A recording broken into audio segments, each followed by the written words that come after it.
नमस्कार। Resurgent India में आपका स्वागत है।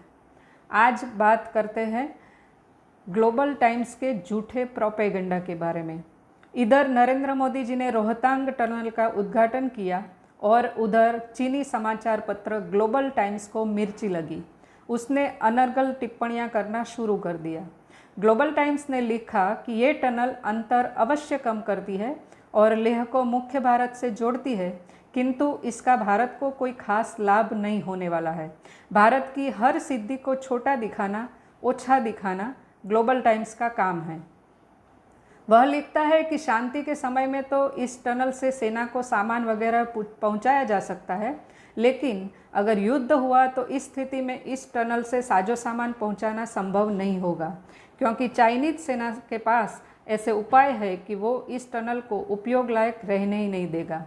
और फिर वो भारत को अपील कर रहा है कि भारत को चाहिए कि वो चीन के साथ शांति से रहे, क्योंकि युद्ध से भारत को ही नुकसान होगा।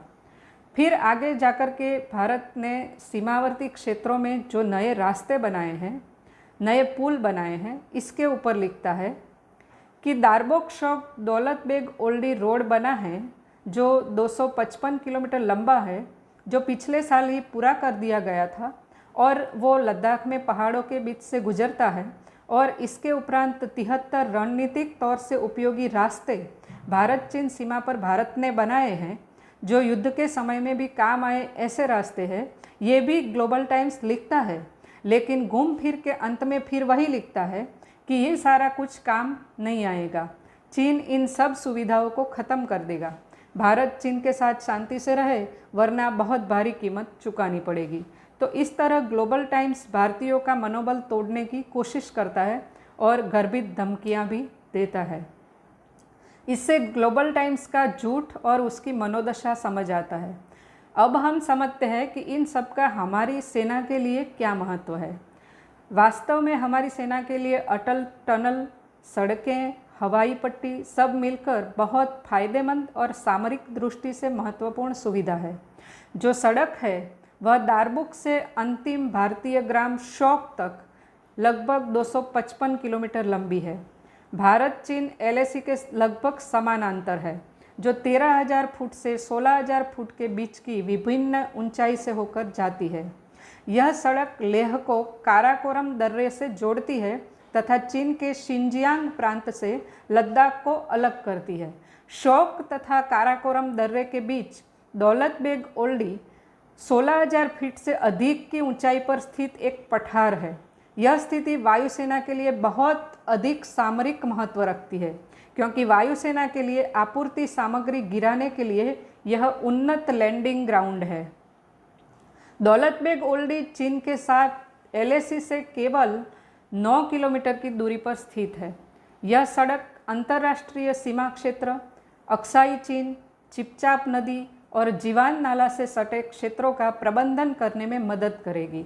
वर्तमान समय में यहाँ पहुँचने का एकमात्र तरीका सैन्य हवाई पट्टी है, अतः अब सड़क से सैन्य सामान पहुँचाना आसान होगा। अगर युद्ध की स्थिति बनती है तो दौलत बेग ओल्डी से चीन की सीमा में घुसकर हमला करना बेहद आसान है। यहाँ से भारत चीन सीमा पर स्थित चीनी सेना पर बखूबी निगरानी रखी जा सकती है।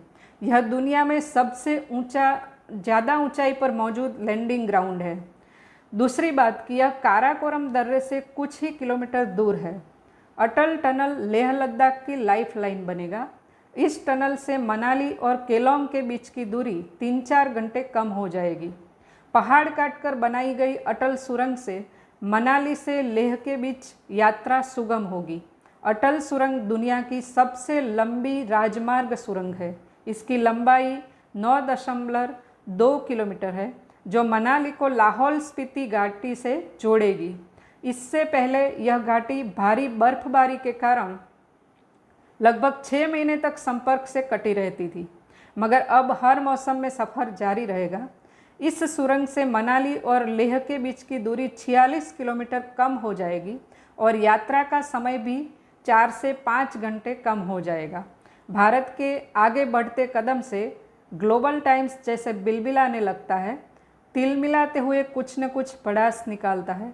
भारत ऐसी ही तेज गति से आगे बढ़ता रहेगा और भारतीय लोग भी अपनी सरकार के साथ रहेंगे और सरकार के हौसले बढ़ाते रहेंगे। जय हिंद, नमस्ते।